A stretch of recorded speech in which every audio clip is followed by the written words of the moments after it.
सेवा जोहार। आज रामदेव ककोड़िया के मसले पे मैं लाइव आया हूं और जैसे कि आपने देखा कि रामदेव ककोड़िया भाई के लिए किस प्रकार से हम सभी साथियों ने आंदोलन किया, भारी संख्या में सभी लोग एकत्रित हुए। लेकिन जैसे कि हर बार जो नहीं होना चाहिए था, पुलिस प्रशासन ने जिस प्रकार से धोखा किया है, जिस प्रकार से प्रशासन ने अपने वादों से मुकरने का काम किया है, ये बहुत निंदनीय है। क्योंकि उस दिन आंदोलन में मात्र एक सामाजिक संगठन नहीं, जिन जिन लोगों ने समर्थन दिया था, चाहे वो राजनीतिक दल के लोग हो या भील प्रदेश से आए सभी लोग हो या फिर आप जयस के साथियों, गोंडवाना आंदोलन से जुड़े जीएसयू, ओबीसी महासभा, भीम आर्मी, सभी साथी वहां पर मौजूद थे। तो हम यही कहना चाहते कि पुलिस प्रशासन ने भाई रामदेव ककोड़िया के मसले में जिस प्रकार से लापरवाही बरतने का काम किया है, जिस प्रकार से हजारों की संख्या में जो आंदोलनकारी साथी पहुंचे तो उनको बेवकूफ बनाने का काम किया है, ये बहुत निंदनीय है। हम शासन प्रशासन को अंतिम बार ये चेतावनी देना चाहते हैं कि रामदेव ककोड़िया के मामले में स्टेज में खड़े होके आपने जिन जिन वादों को पूरा करने की बात की, जिन जिन मांगों को पूरी करने की बात की, क्योंकि उस दिन हमारा बहुत बड़ा उग्र आंदोलन होना था, रैली होना था, लेकिन मौसम खराब था और साथ ही हमने परिस्थिति वहां पर समझा कि शासन प्रशासन जब हमारी मांगों को मानने के लिए तैयार है तो हम आंदोलन को वहीं पर हमने स्थगित किया और शासन प्रशासन ने माना।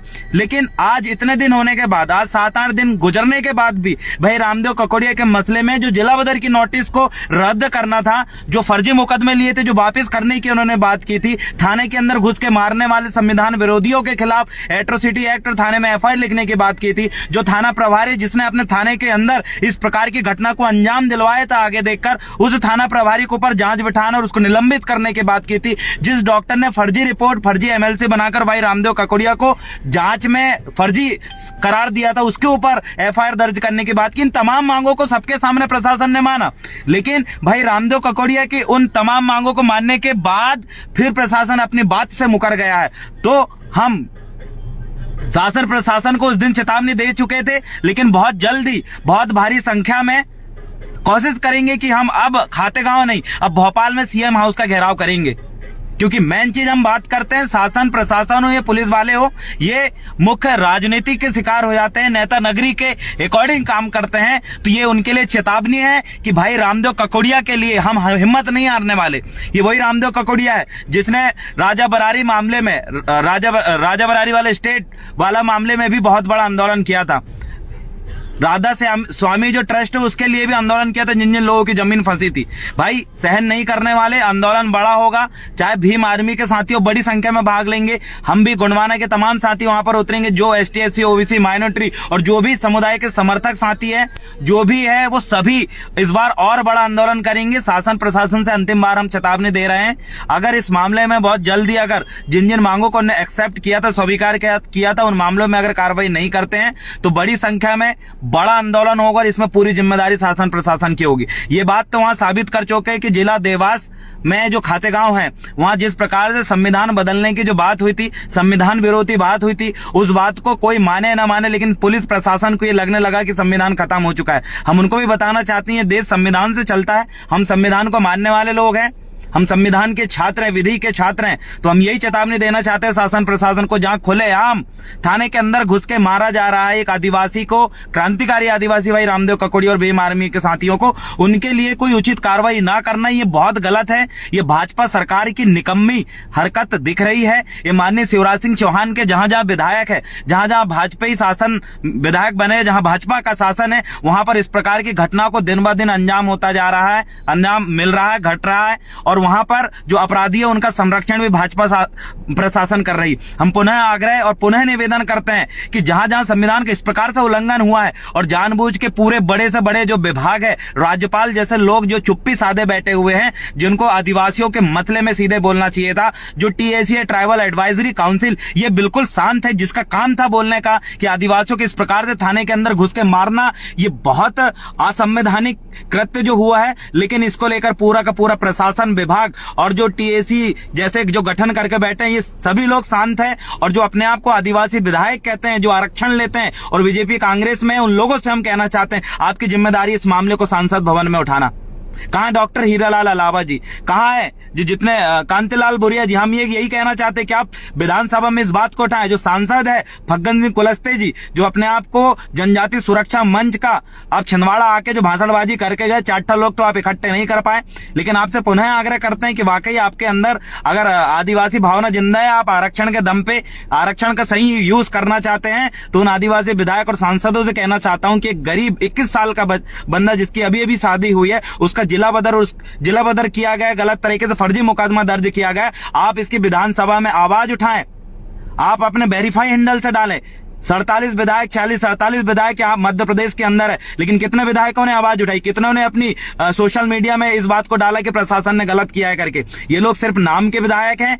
इनको आरक्षण जो प्रतिनिधित्व के लिए, आदिवासियों के प्रतिनिधित्व के लिए जो आरक्षण इन लोगों को मिला, जो संविधान में आरक्षण दिया गया है, उसका बिल्कुल मिसयूज या दुरुपयोग करने का काम कर रहे हैं। अगर वाकई जो आदिवासी विधायक सांसद अगर आपके अंदर दरिया दिली जिंदा है, आप वाकई अगर आदिवासी हैं, वाकई अगर आप प्रतिनिधित्व, आरक्षण का प्रतिनिधित्व का महत्व अगर समझते हैं, संविधान का महत्व अगर समझते हैं, तो आप इस चीज की आवाज उठाने का काम करें। नहीं तो आने वाले विधानसभा जो चुनाव है, पंचायत चुनाव, विधानसभा चुनाव, लोकसभा चुनाव है, वहां पर हम ऐसे विधायक को दोबारा मौका नहीं देंगे। मैं सभी साथियों से जो एसटी वर्ग के हैं, जो भीम आर्मी के साथियों को इस प्रकार से मारा गया, एसटी एससी के बहुत सारे विधायक और सांसद आवाज क्यों नहीं उठाते? वक्त आ चुका है बदलने का। ऐसे लोगों को हम अपने क्षेत्र से कभी वोट नहीं देंगे, क्योंकि ये जो लोग जिस समुदाय से निकल के आते हैं, उस समुदाय की भी आवाज नहीं उठाते हैं।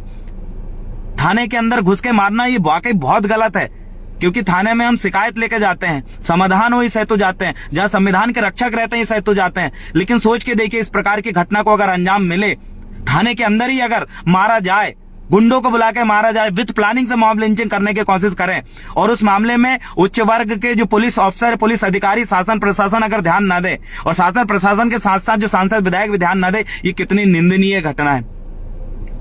तो पिंटू भैया, इसको लेकर आप क्या कहना चाहते हैं? शासन प्रशासन जब भी अगर कभी पॉलिटिक्स में इन्वॉल्व होगा तो देश की अर्थव्यवस्था बिगड़ जाएंगी। जी जी। तो शासन प्रशासन द्वारा जो भी आप लोगों को प्रॉमिस किया गया था, अगर वह नहीं मांगते, या तो उन्हें लिखित लीजिए हमसे, बिल्कुल लिखित लिए आप क्या कार्रवाई कर रहे हो। हाँ बिल्कुल। अगर आप कार्रवाई कर रहे हो, जैसे कि वो बोल देंगे कि हम कार्रवाई कर रहे हैं, तो आप क्या कार्रवाई कर रहे हो उस चीज में आप उससे लिखित लीजिए। आप RTI लगाइए उन चीजों की। इनफैक्ट शासन प्रशासन द्वारा जो बोला गया है, तो ये उनके द्वारा नहीं बोला गया है, ये राजनीतिक दलों को तुम्हारे आंदोलन को समाप्त करने के लिए तुरंत में जो बोलते हैं प्राथमिक उपचार, बिल्कुल वो बस दिया गया है। प्राथमिक उपचार के नाम पे आंदोलन जल्द खत्म हो जाए, इस हेतु उन लोगों ने जिस प्रकार के कृत्य किए हैं। अब देखते हैं भाई, हम यही चाहेंगे कि अब शासन, जो लोकल के कार्यकर्ता है जो अभी खातेगांव में उपस्थित है, उनसे यही रिक्वेस्ट है, एक बार पुनः शासन प्रशासन के पास जाए कि आपने अभी तक क्या क्या उचित कार्रवाई करे हैं, और जिस प्रकार से आपने मीडिया के सामने, हजारों पब्लिक के सामने जो बात माने, उसमें क्या कार्रवाई करी वो पूछें। अन्यथा हम तो जो विधायक सांसद उनको घेरने का काम भी करेंगे, और जो राजनीति जो वहां पर जो चल रही है, और खासकर मैं तो ये बोलता हूँ, चलो यार, शासन प्रशासन सोया हुआ है, आगे देख के थाने के अंदर वो हमारे लोगों को मार रहा है, बेगुनाहों को मार रहा है, लेकिन वो विधायक बोल क्यों नहीं रहे? मेरा ये मानना है, इतनी भी गुलामी कोई काम की नहीं है। उन सांसदों की, उन अभी राज्य मंत्री, राज्यसभा सदस्य बने, इनकी गुलामी भी कोई काम की नहीं, हद हो जाती है। ऐसे गुलाम लोगों को मैं तो ये कहता हूँ, इनका इस्तीफा मांगा जाए, इनका इस्तीफा मांगे जनता। मैं तो यही कहूंगा, जिन जिन क्षेत्र में ऐसे विधायक और सांसद बने हैं, जो रामदेव ककोड़िया भाई की जो जिस प्रकार का जघन्य अपराध किया, उस मामले को लेकर अगर जो आवाज नहीं उठ रहा है, ऐसे लोगों को खुलेआम मुंह पे बोले, सोशल मीडिया में घेरने का काम करें, क्योंकि ये ऐसे निर्दयी सांसद विधायक हमें नहीं चाहिए, जो पीड़ित वर्ग के लोगों को, शोषित वर्ग के लोगों के लिए जो आवाज नहीं उठाते हो। ऐसे लोगों को हम खुलेआम उनको यही चेतावनी देंगे कि अगले बार तुम लोगों को कभी मौका नहीं देंगे। ये बात हम समझ चुके हैं। छिंदवाड़ा की जनता, पूरी मध्य प्रदेश की जनता, देवास की जनता, इंदौर की जो जनता है, इस बात को समझ चुकी है। आने वाले चुनाव में हम जवाब देंगे, और अभी वर्तमान में आपका इस्तीफा की हम मांग करते हैं। भाई रामदेव ककोड़िया, हम तुम्हारे साथ है, पूरा काफिला तुम्हारे साथ है। अगले बार हम अब खातेगांव में नहीं, सीएम हाउस का घेराव करेंगे। ये पूरा का पूरा माननीय शिवराज सिंह चौहान जी के इशारे पे हो रहा है। बहुत बहुत धन्यवाद साथियों। वीडियो को आगे शेयर करें, और जो भी वीडियो को फेसबुक में या फिर व्हाट्सएप में या फिर यूट्यूब में अपलोड करें, वो इसमें मुद्दे यही डाले कि सांसद विधायक क्यों नहीं उठा रहे हैं। आदिवासी क्रांतिकारी भाई रामदेव ककोड़िया की आवाज, इस पॉइंट को नोटिस करें। बहुत बहुत धन्यवाद। सेवा जवाहर।